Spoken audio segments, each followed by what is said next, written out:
Kerala police വാചകത്തിലല്ല പ്രവൃത്തിയിലാണ് വിശ്വസിക്കുന്നത്. എന്താ രാമേന്ദ്ര പ്രശ്നം?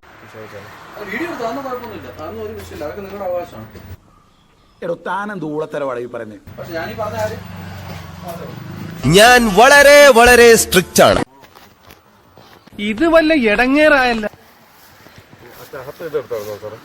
എന്ത് കാര്യത്തിനാണിത്? ഒരു സുഖം, ഒരു മനസുഖം. എടാ ജാട വേണം. ജാട ഉണ്ടെങ്കിൽ ഇക്കാലത്ത് പിടിച്ചിരിക്കാൻ പറ്റൂ.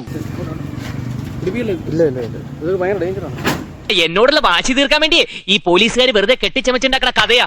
കാരണം ആ ഒരു ഈ ഡയറക്ഷൻ വന്നതിന് ശേഷം കേരളത്തിലുള്ള എല്ലാ വണ്ടികളുടെയും കളർ ലോക്കൽ ആണെങ്കിലും ഓർഡിനറി ആണെങ്കിലും ഇവരുടെ ഷോപ്പിനനുസരിച്ച് അവർ മാറ്റിയിട്ടുണ്ട്.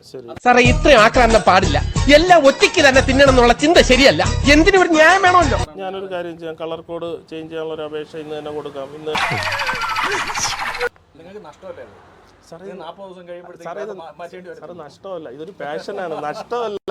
അണ്ടനും അടകോടും ചെമ്മാനും ചെരുപ്പ് കുത്തിക്കും എല്ലാം കാക്കിയാകുമ്പോ ഈ ജാതി കൺഫ്യൂഷൻസ് വരും. എന്ന് പറഞ്ഞാൽ സാറ് പാലോട് പമ്പിച്ചെന്ന് നോക്ക്, എത്ര വണ്ടി. ഇതൊരു പാഷനാണ് സാറേ. സാറേ വണ്ടി എന്റെ ചോറാണ്, അത് ഞാൻ തരൂല സാറേ. നായയുടെ വാല് 12 കാലം കുഴലിലിട്ടാലും അത് വളഞ്ഞെന്നിരിക്കും. അല്ല, ഇത് കോടതി ഉത്തരവല്ലേ, ഇടയ്ക്ക് വെച്ച് CF കട്ട് ചെയ്തല്ലേ. എന്ത് പറ്റി? ആളുകൾക്ക് ഇപ്പൊ പഴയ പോലെ പോലീസിനെ പേടില്ലാണ്ടായോ?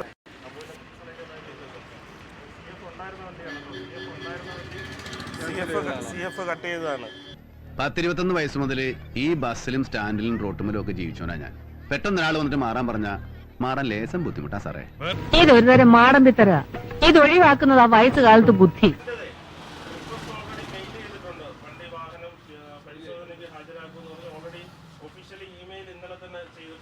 നമ്മുടെ നീക്കങ്ങൾ മുൻകൂട്ടി കണ്ട് കനത്ത സുരക്ഷാ ഏർപ്പാടുകൾ ചെയ്തിരിക്കുകയാണ്. സ്പീഡ് ഗവർണർ വർക്കിംഗ് ആണ്, പുതിയതാണ്. അതിനോട് പ്രസക്തിയില്ല. ഓട്ടിച്ചു നോക്കിയാൽ മതി, 58 കട്ടാവും. ട്രാഫിക്കിലെ പുകയിലും പൊടിയിലും പൊരുവയിലത്തും പണിയെടുക്കണ എത്രയോ ട്രാഫിക് പോലീസുകാരെയും സബ് ഇൻസ്പെക്ടർമാരെയും കണ്ടിട്ടുള്ളല്ലോ നമ്മള്. നാട്ടുകാരെ നെഞ്ചത്തുമ്പോ കൂടെ ഓടിക്കാൻ ബസ് പോയിട്ട് ചവിട്ടി അടക്കാൻ ഒരു സൈക്കിള് പോലും ഇല്ലാതെ പെൻഷൻ പറ്റി പിരിയണ ആ സാധുക്കളുടെ ഇടയെന്ന് മുതലാളി ഉണ്ടാവണമെങ്കിൽ കൈക്കൂലി, അഴിമതി, പിടിച്ചോറി, സ്വാധീനം, ഗുണ്ടായിസം ഇതൊക്കെ കൊണ്ട് എന്നേ പറ്റുള്ളൂ. സർക്കാർ തരുന്ന ശമ്പളം മേടിച്ച് ഉരുട്ടി വിഴുങ്ങുന്നുണ്ടല്ലോ നീ. അത്രയ്ക്ക് നല്ല വകുപ്പാ. വെഹിക്കിൾസ് അല്ല, വഹിക്കിൾസാ. സാക്ഷാൽ ദൈവം തമ്പുരാൻ ഇറങ്ങി വന്നാൽ പോലും ഇവറ്റെടുത്ത് രക്ഷയില്ല. എന്തോന്നാടോ ഇത്? എവിടെ നിന്ന് കിട്ടിയോടോ ഈ ഉണ്ടാക്കണേ? നല്ല നനവുള്ള നിലമാണെന്ന് കരുതി ഇവരൊക്കെ ആവശ്യത്തിലധികം കുഴിക്കുക.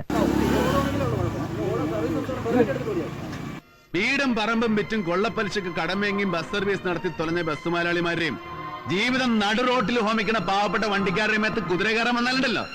ബഹുമാനപ്പെട്ട സബ് ഇൻസ്പെക്ടറെ, നിങ്ങള് വണ്ടിപ്പണിക്കാരെ തനി സ്വഭാവം അറിയും, ബസ് സ്റ്റാൻഡിലെ ശരിക്കുള്ള നിയമം അറിയും. കോട്ടയം സാരമല്ല, ഞാൻ മാത്രമേ കണ്ടുള്ളൂ. ഇനി ഇവിടെ നിന്ന് അഴിവണ്ടാവാ, നമുക്ക് അങ്ങോട്ട് മാറിയിക്കാം. എല്ലാവർക്കും സന്തോഷമായല്ലോ? എനിക്ക് സന്തോഷമായി. എല്ലാവർക്കും പിരിഞ്ഞു പോവാം.